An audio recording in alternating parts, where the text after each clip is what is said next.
savez, hein, ils arrivaient auréolés de leur qualification pour les demi-finales de la Ligue des Champions, mais ils ont été tenus en échec et les hommes de Mourinho se sont donc mis très en danger hier. On voit ça avec Morad Zredine.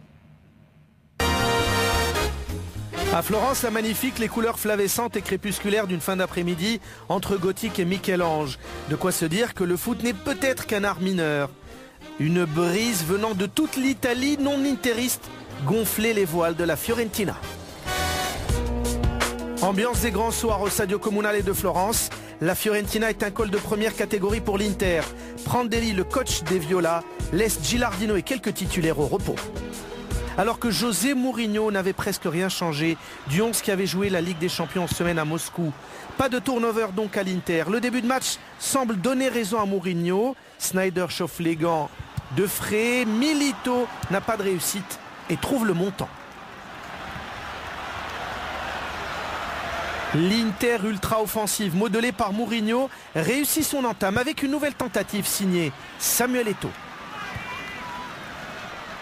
Mais cet Inter laisse des boulevards. La Fiorentina de Prandelli en profite et va conclure après une merveille d'action collective. 7 passes de suite. Montolivo trouve Komoto. Keirson, le jeune Brésilien, prêté par Barcelone, finalise 1-0. C'est tout sauf logique.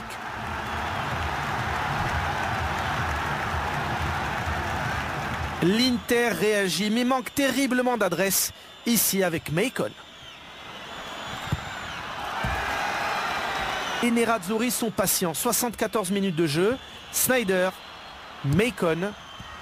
Et c'est Milito qui signe son 19e but de la saison. Le deuxième meilleur buteur de la Serie A. Un partout. Sneijder encore. Un caviar pour Milito qui montre que même les serial buteurs sont des humains qui peuvent se louper. L'Inter domine, une bonne balle de contre de Sneijder vers Balotelli. Samuel Eto'o est à la réception. 2-1 pour l'Inter, c'est plus que mérité.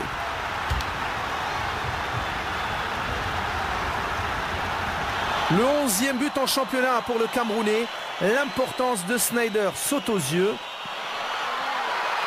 Mais la joie ne dure que 50 secondes. Un corner cafouillé par la défense. Et Kröldrup signe le 2 partout. On a souvent dit des équipes de Mourinho qu'elles étaient ultra réalistes et qu'elles avaient de bonnes défenses. L'Inter des dernières semaines en championnat ne possède aucune de ces vertus. 2-2, c'est le 4e match à l'extérieur de suite que l'Inter ne gagne pas. L'Inter n'a récolté que 15 points lors des 11 derniers matchs. Invece una squadra che gioca così, che è in salute, che non viene messa sotto, ma che raccoglie un po' meno di quello che meriterebbe, mi fa guardare al prossimo mese con molta serenità. Sera un peu